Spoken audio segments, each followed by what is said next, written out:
The following content is provided under a Creative Commons license. Your support will help MIT OpenCourseware continue to offer high-quality educational resources for free. To make a donation or view additional materials from hundreds of MIT courses, visit MIT OpenCourseware at ocw.mit.edu. We have a few more slides from last time to finish up because of the problems I had with the computer. We have a class Wednesday with a quiz, and Friday, as most of you know, it's a student holiday. I would encourage all of you to go to the career fair, especially if you've not been to one before. Even if you fully expect to go to medical school or something like that, you never know. You should know what's out there.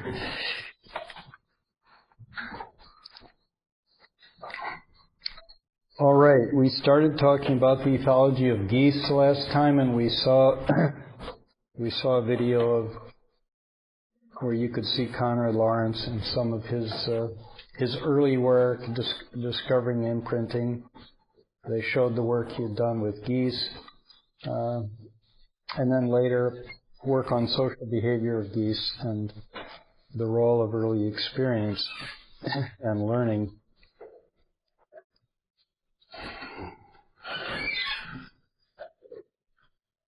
What was the answer to this question? Is the response of geese to an aerial predator innate? You know, in the video you saw this bird shape that they glide. It was actually made to look quite a bit like a bird for that video, but you can use a silhouette. And they glide it above the birds, and the birds show it a mobbing reaction. They forget about their individual squabbles and whatever they had been doing, and they all pretty much do the same thing, and they protect their young and so forth. Is that an innate response? What did we say? Do they have an innate response to the shape of a hawk as opposed to a goose? Hawk shapes, short neck, longer tail. The goose shape or duck shape, long neck, shorter tail. So they make a very different silhouette when it's moving. Is that an innate response? There's still some claims in the literature that in perhaps some birds it is innate. And it's clear there are some innate responses to overhead movement. But the precise shape that they're responding to is probably not innate. That doesn't mean that birds don't have many innate responses to specific visual configurations, because they certainly do. Migrating birds, for example, can respond to the patterns of the stars. But in this case, they're responding to slow overhead movement, and the species may differ a little bit into the details of the movement they respond best to. But that doesn't mean it doesn't change with experience. They do, depending on their experience, they can change. That was this discussion. And this is the paper that did that, a very nice analysis of the whole hawk-goose story because of some of the early work of Tinbergen and Lawrence, some of which they did together before World War II, where they met and spent a summer together working on this and other problems.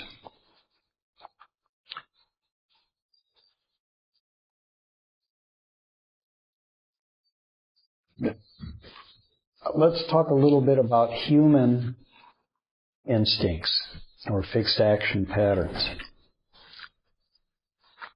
We know that yawning can be considered a human fixed action pattern.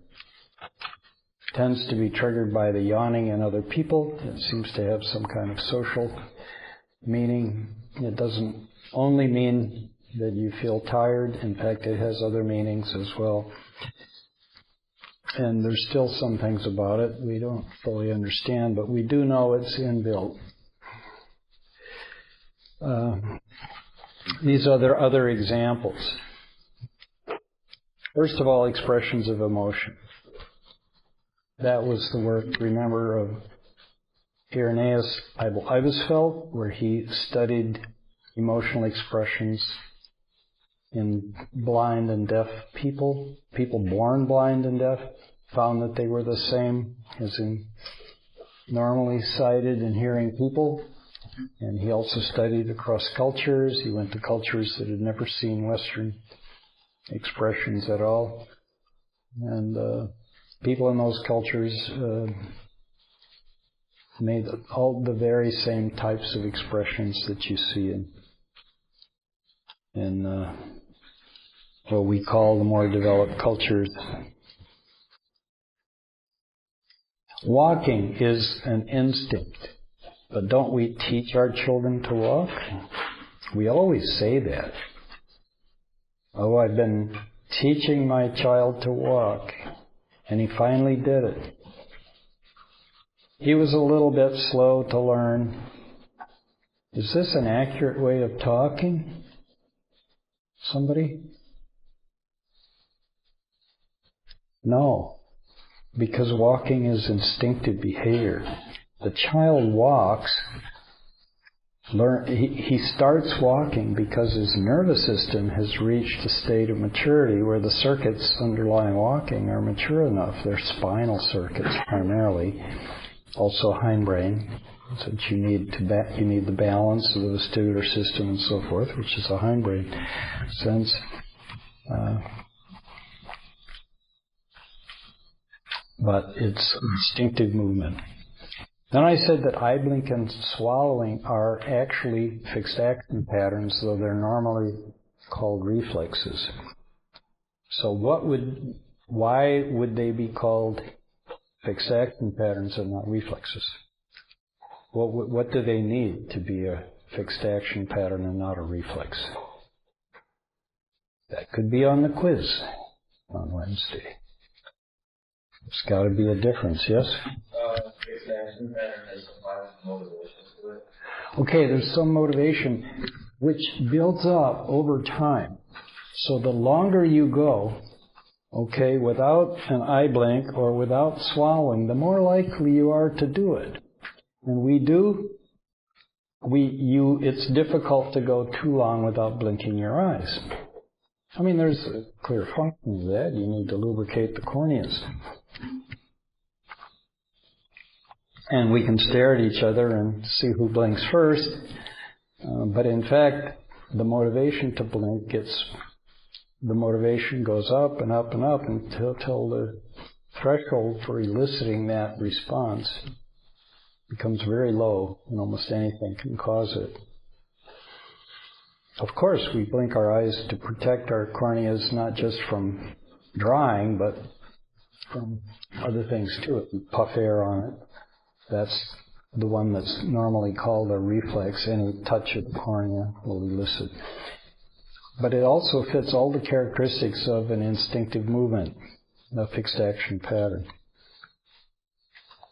Okay, it doesn't normally respond to a sensory trigger, but it will occur with almost no trigger, with very little trigger, after enough time has passed. And the same is true for swallowing.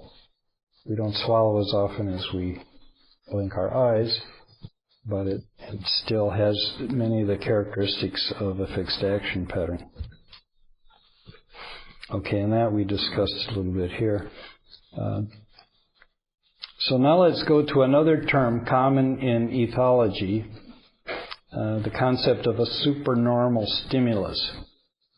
We say such a stimulus acts as a releaser of a fixed action pattern. And I'm asking here for a fixed action pattern in hare and gull chicks, but you can think of other kinds of supernormal stimuli for other animals. So, in the case of herring gulls, they have this conspicuous red-orange spot. Pretty conspicuous. You can see it there in the gull. That orange spot. It's seen better from below. And gull chicks respond to that spot when their parent is over them and moving. You can get an even stronger gaping response just by painting an orange spot on a yellow pencil and moving it a lot. You can get a stronger response. You can make it a supernormal stimulus by making it more prominent, by more movement. You can have perhaps greater contrast, but you can elicit that response even more. And when you create a stronger response than normal with a slightly different stimulus, then we call it a supernormal stimulus. Another early discovery by ethologists was the supernormal stimulus in gulls to an egg that's rolled away from the nest, like a herring gull, a nest on shore, an egg that rolls away from the other eggs. The bird reaches out and hooks his beak around it and pulls it back into the nest by rolling the egg back into the nest. And if you make an egg larger than normal, he responds more strongly, shows more vigorous egg rolling. It serves as a supernormal stimulus. So then I want some examples in humans. Can you think of any supernormal stimuli in humans? We actually use this in advertising and in social behavior. Let's start with foods.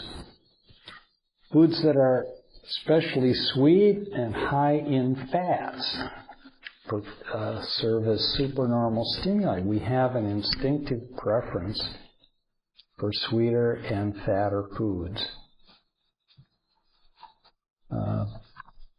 At least most of us do. And I put in here, beware of restaurants, because there's a simple reason why I say beware in restaurants. The restaurant owner is in business.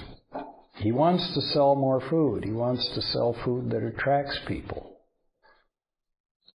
And the same is true of supermarkets. I say beware of supermarkets too. I always read the label. For example, when I buy a jam, I read all these different jams. They're lined up all along the shelf. I read calories per tablespoon, 50, every one. And then you read the details and you find out why. They've added high fructose corn syrup to it. One of the most common ingredients in the American supermarket is high fructose corn syrup. Why? Because it's sweet and because people like it better when it's sweet. And because I'm diabetic, I don't want the 50 calories. I want it to be natural. I don't want artificial sweetener either. So I prefer to make the jam myself or find one that doesn't add that. They even will say all natural on it sometimes, and they'll still add sugar. They say, well, sugar's natural.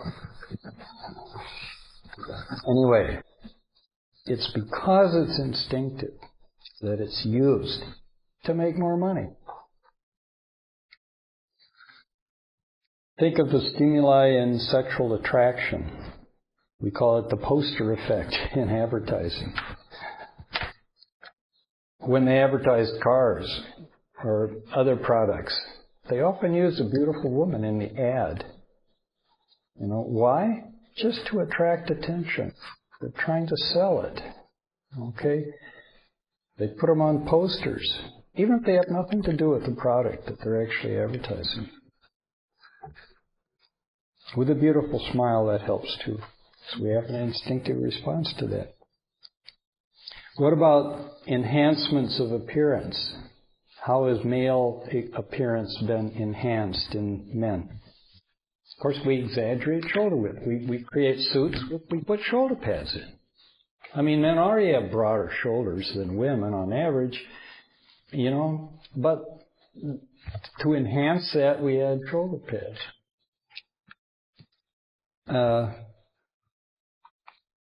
in medieval costumes, it was common to enhance the penis area by putting this cowl, often in a different color. And you see it in Shakespearean plays. They have period costumes. In primitive tribes, you often see, for example, many of them use this, sometimes the only clothing they wear is a penis sheath if they're males. Enhance the whole appearance, usually of an erect penis. But it's just part of the costume. So another enhancement. It's creating a kind of supernormal stimulus. Female, it's even easier to think of these things. The waist to hip ratio, men have a natural response to young women with a certain waist to hip ratio. We'll talk about that when we talk about research in sociobiology. Okay, but girdles and bustles were invented in order to enhance that. Of course, breast prominence, that's still pretty common, especially in girls. You see it in high school, but it occurs almost everywhere in men, women of different ages. Think of other aspects. Lip color. Why is lip color enhanced? Why do women wear lipstick? And in fact, they enlarge the lips sometimes. What is that related to? You don't know? You do it, right? Some of you do. You know why? Often you don't have to know why. When it comes to instincts, you don't have to know why. It's built in. You don't have to know where it came from. Well, in sexual arousal, the lips become redder and larger. So it elicits this response, especially from the opposite sex. All right?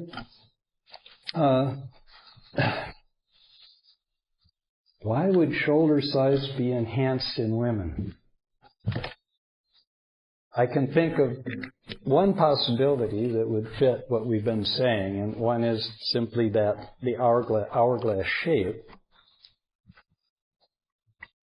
It's not just waist to hip ratio, but it's the whole enhancement of a narrow waist to make the shoulders a little wider.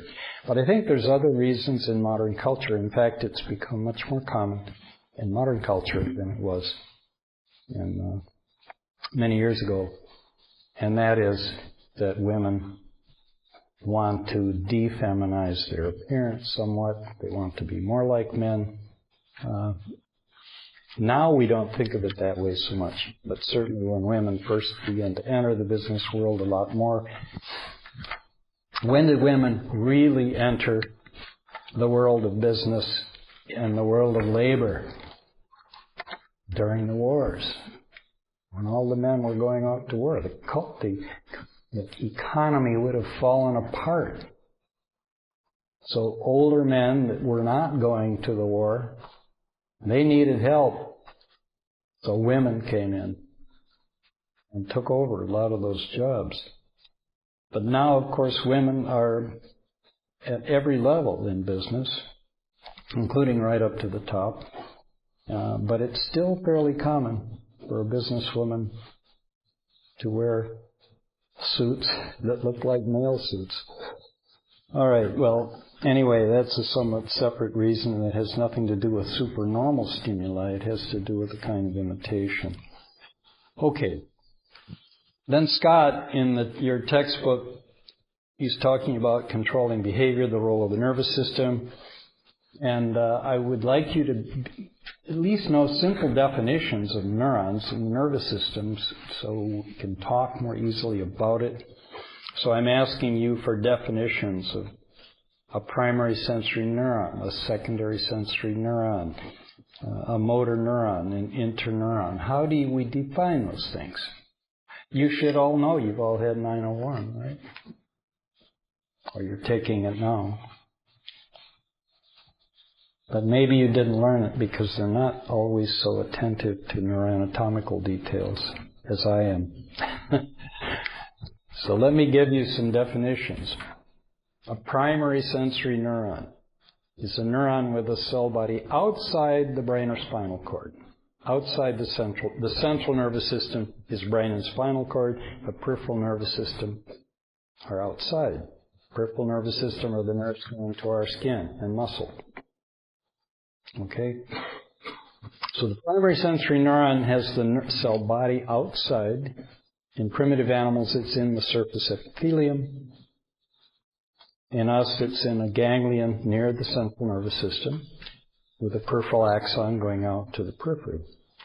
Okay? We have them in a little bit different shape for the skin of the body and, let's say, the auditory or the olfactory system. But all these systems have a primary sensory neuron. What is a secondary sensory neuron? Well, the neuron that those neurons synapse with or contact and transmit their activity to. They're in the central nervous system, but they're the ones contacted. So we talk about the cochlear nuclei, for example. They get input from the auditory nerve. The trigeminal nuclei in the hindbrain getting input from the skin of the face. Okay, what's a motor neuron? Where's its cell body? Where's the cell body of a neuron innervating a muscle? I was going to say it's right on top of the muscle. No, it isn't. It's in the central nervous system. Any neuron in the central nervous system with a nerve fiber, an axon, leaving the central nervous system is a motor neuron. Okay? If it's an alpha motor neuron, it's contacting a striated muscle cell. So most of them are like that. But then there are also neurons like that that contact a cell in a ganglion. These are the autonomic nervous system cells. There you have a preganglionic motor neuron and then the ganglionic motor neuron. Okay? What are all the other neurons? We have the primary sensory, secondary sensory, and motor neuron. What are those enormous numbers of neurons in between? The general term is they're interneurons. But in the field of neuroanatomy, usually the interneuron is a small axon, a short axon cell. But really all the long axon cells and the short axon neurons are all interneurons. Okay? This is just a diagram that summarizes all those things I just told you. Some of you learn best if I describe it all verbally. Some of you have more trouble with that, but you see a picture like that and it's all obvious. Okay? In the left screen, the color's a lot better because I used green to describe some of those cells with, I've got pointers going to them. So there's the primary sensory neuron. You see where the cell body is there. Everything within those two lines is central nervous system, like the spinal cord, but it could be in the brain too. And there's the motor neuron with an axon going to the muscle cell. So I've colored the motor neurons in, I've colored the primary sensory neuron. Secondary sensory neurons, well, in the book I'm writing, I color them green in the initial diagram, but I didn't color them green here. All right. So what are the major specializations of neurons that govern how we sense, how we move, how we think, everything? How are those cells different from other cells? How are they different from liver cells and kidney cells and skin cells and so forth? Yes. Okay, that's a big one. That's a specialization of a neuron. They can transmit what we call action potentials over long distances down axons, because the axon is a specialized membrane property of the neuron membrane, of the axon. Now, they have many processes that don't transmit action potentials, but they still respond to input. So the general property here is this first one. We call it irritability. They respond to stimulation, and the response spreads. Okay? Even if it's not an action potential, you still get that spread. Well, if you could record from cells in a leaf, and you might find potentials across the membrane, and it might respond to stimulation and spread, but they're rarely like action potentials. Okay?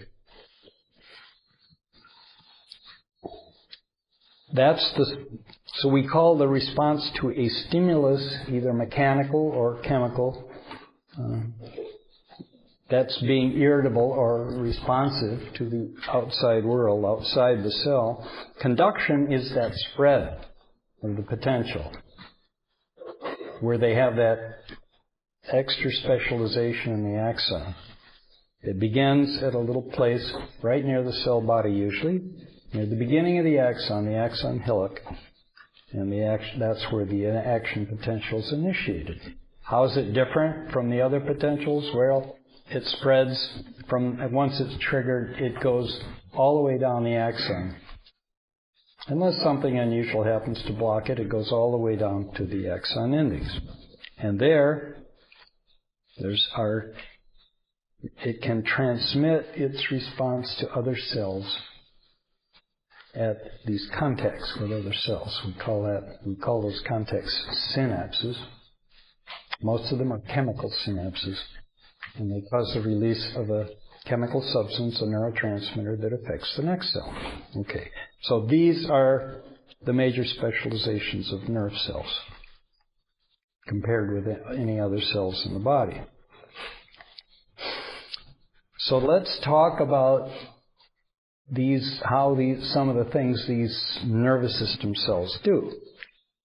We'll talk about an example used by Scott in his book. He talks about the wandering spider. It's a spider that doesn't make a web, but it still hunts insect prey.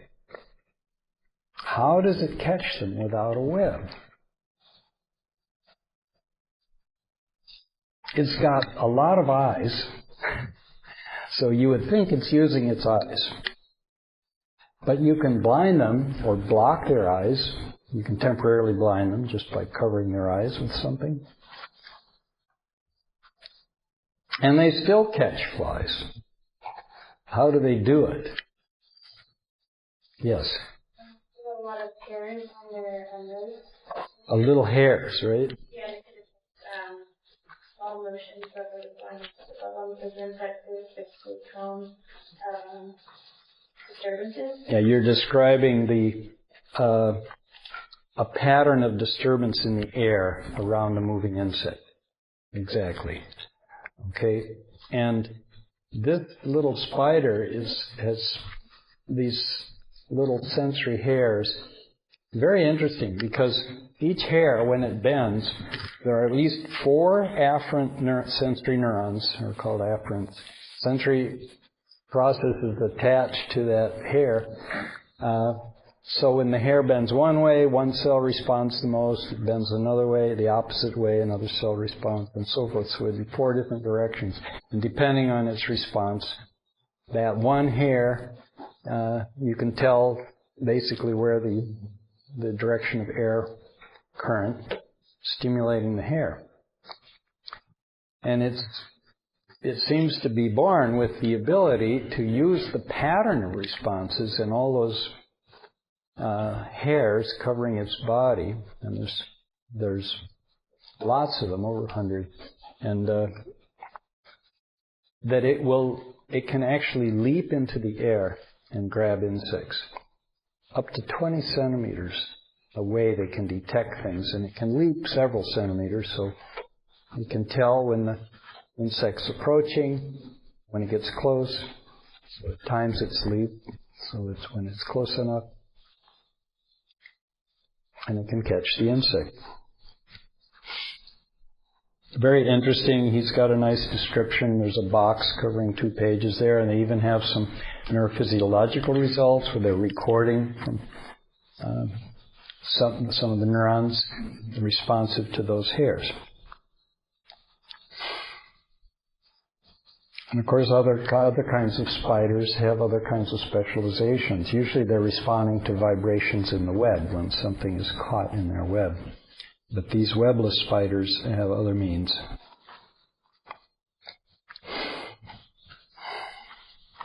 So let's talk a little bit about the toad.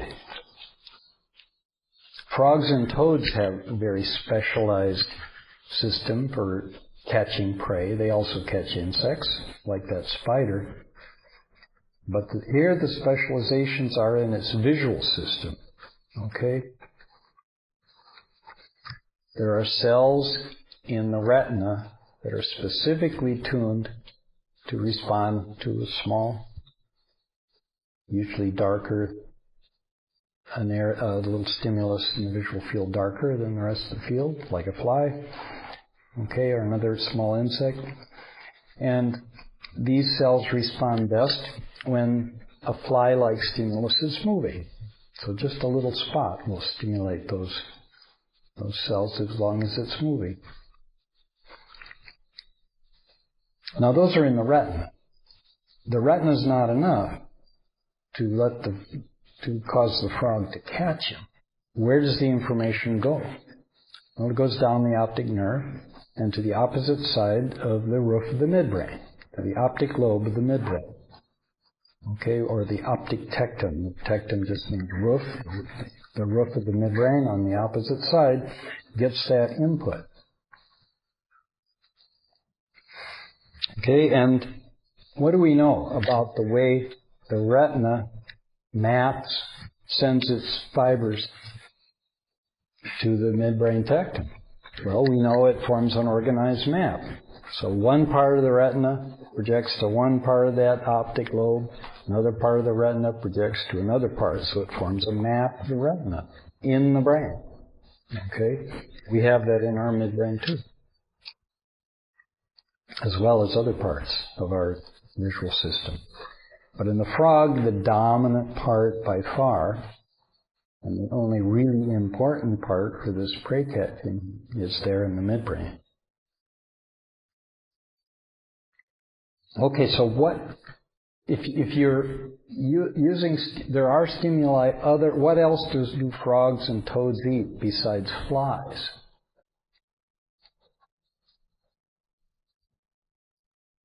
Don't you ever have pet frogs and toads? Worms, right. They love worms as much as they love flies. Okay, what characterizes a worm? Well, it's got to be moving and longer than it is wide. Okay, so if you make artificial stimuli and show them to the frog, and this has been done by, say, placing the frog or the toad in the center of a turntable, and you put the stimuli on the platter and you rotate it around, and you can put little black spots, and you'll see that the frog keeps making these orienting movements towards it. Well, if you put an elongated worm-like object, he does the same thing. And if you make it longer and longer, he responds more and more. Okay? What if you do the opposite? You make it wider and wider. He responds less and less. Okay? And if you start, say, with a square object, when it's little, he does respond more and more. But then it reaches a certain size and it rapidly responds less and less, and it gets really big, and his whole response changes. He starts crouching. It starts being dangerous to him. These are all built-in responses, innate responses of frogs and toads. Okay?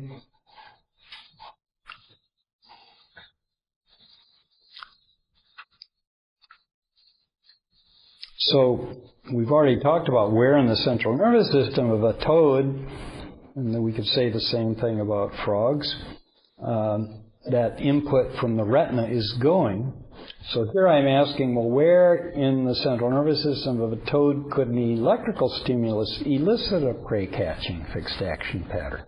Well, you could put an electrode in there. You anesthetize the frog and implant the electrode. Let him wake up, recover from the surgery.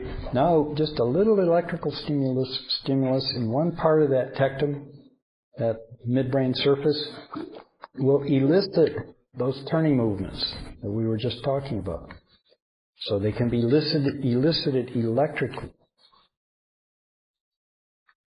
The only problem is when you listen to him electrically, he never follows through. What does a normal frog do? He's following the worm.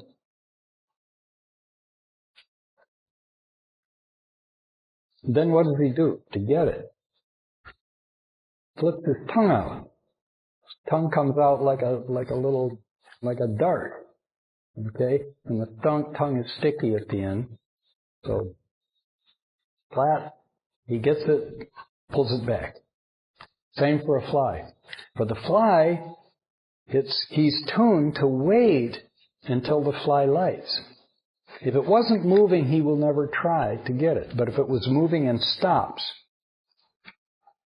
see, the frog will just sit there and watch it move. But if it lights, then you'll get the prey catching response, if it's within range.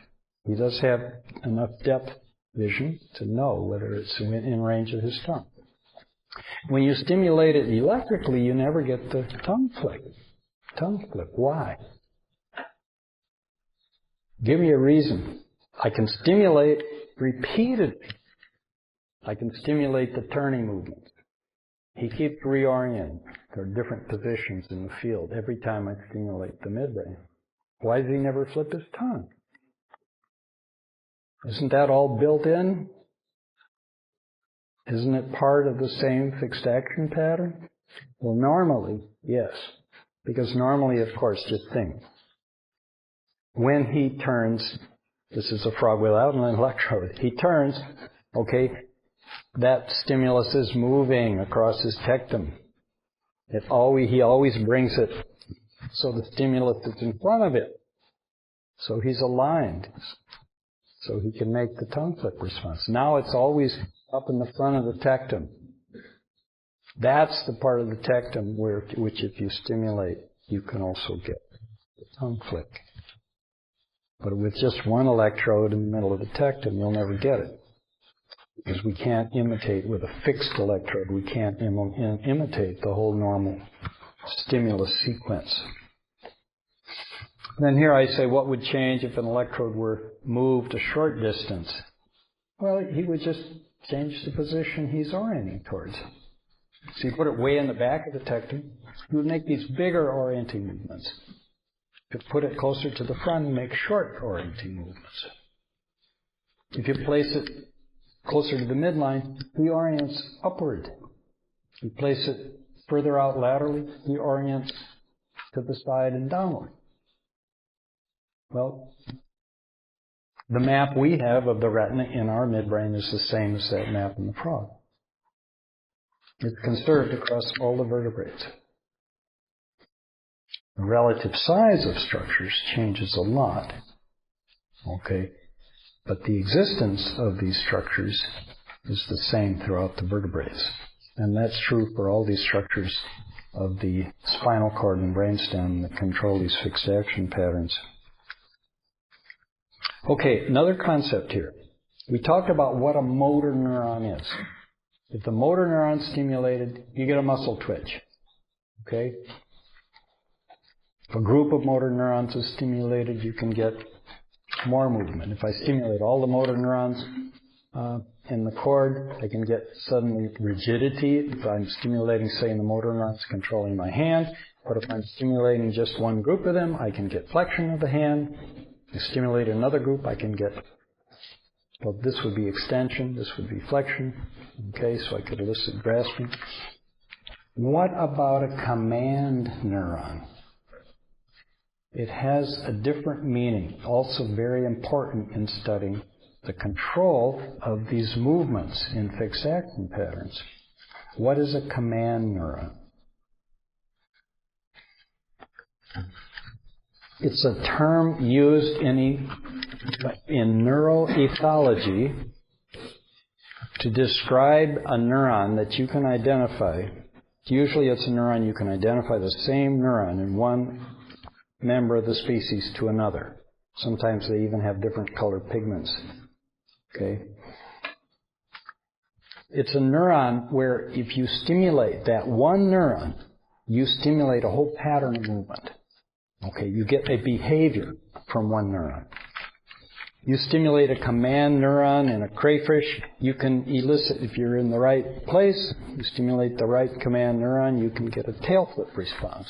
The animal will escape, as if escaping from a predator. Mammals, invertebrates in general, don't have, it's harder to find a command neuron. There are a few very large neurons that you can identify, say, across fish and amphibians. There's very giant cells in the hindbrain, they call them Mothmer cells, that can elicit rapid escape responses. They're like command neurons, but otherwise it's usually these are in insects and other invertebrates.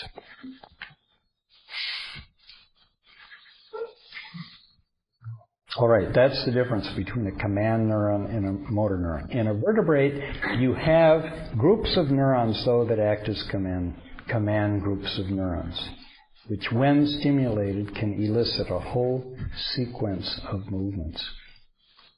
For example, in the caudal part of the midbrain, below the optic tectum, below, in fact, the auditory tectum, it's in the caudal midbrain, there's an area there which, when activated, elicits locomotion. Okay, you get the right place, you stimulate with enough activation, you can get rapid running movements. There are similar groups of neurons further forward, in an area we call the subthalamus.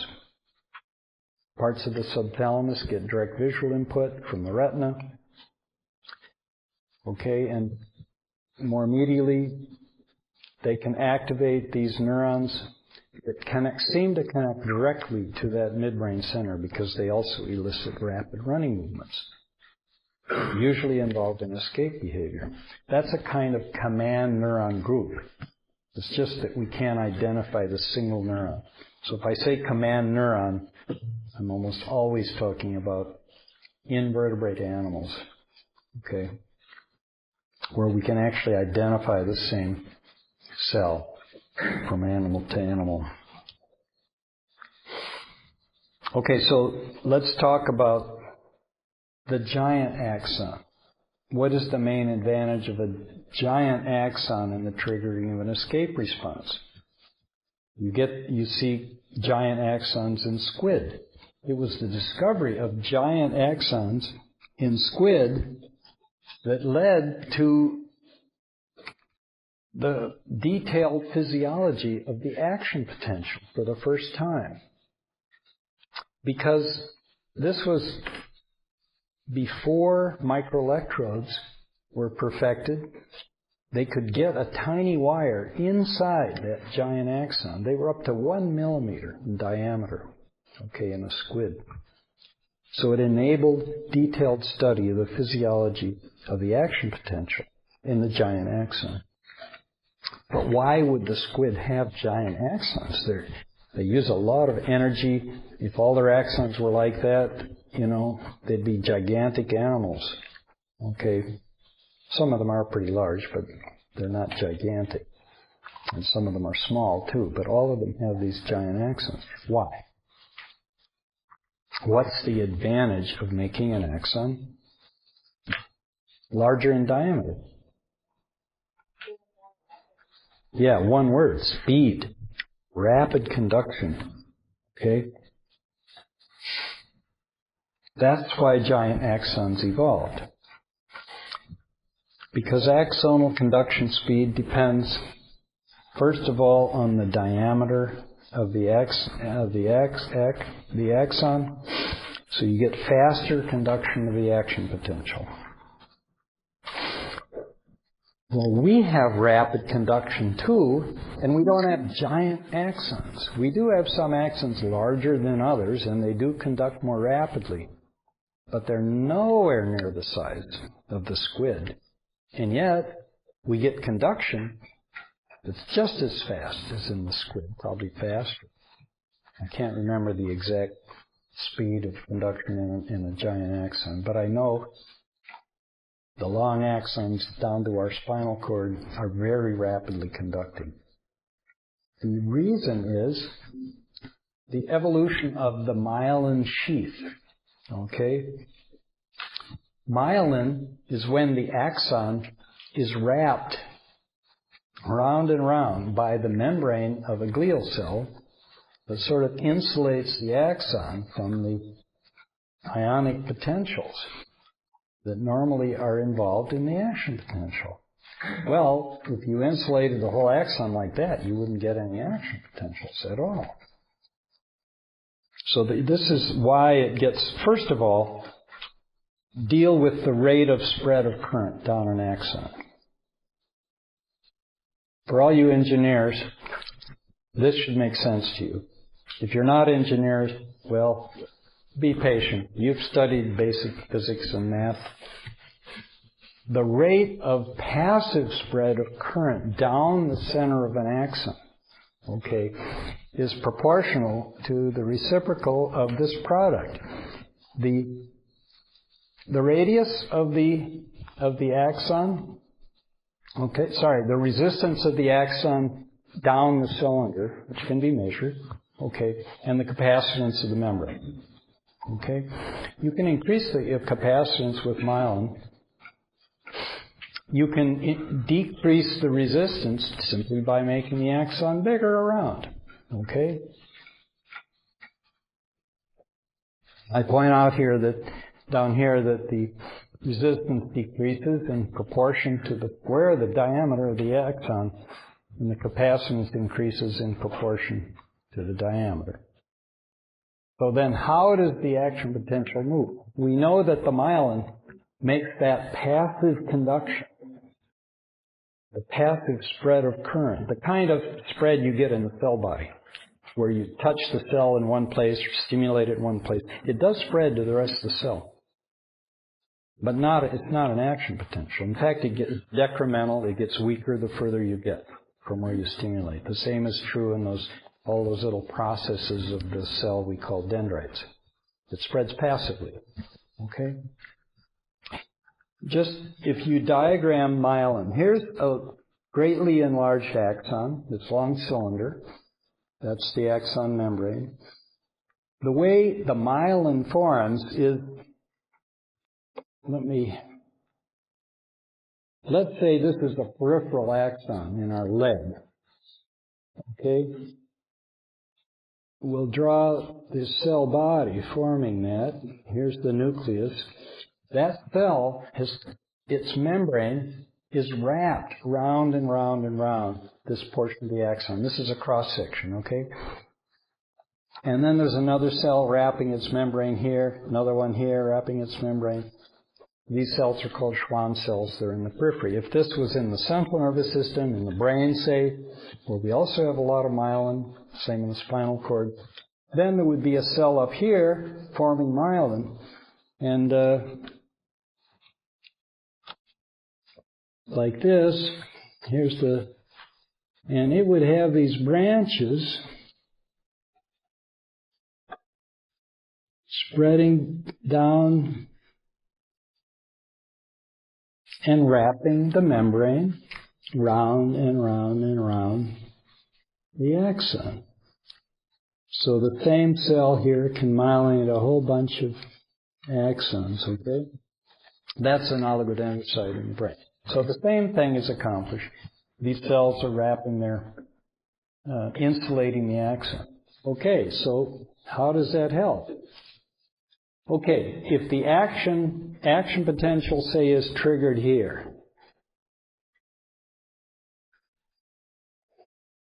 we know that this depolarization of the membrane spreads very fast down the axon.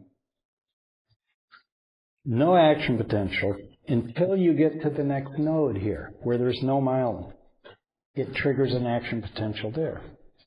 Then that spreads decrementally down to the next node. The spread is extremely rapid with a large diameter and with the insulated membrane. It keeps triggering the action potential in node after node after node. That's called saltatory conduction, jumping conduction. And it just goes brrr, And it goes very, very fast without making the axon so gigantic. So that's how it happens. And that's the end of the class. And we'll talk about motivational states next time.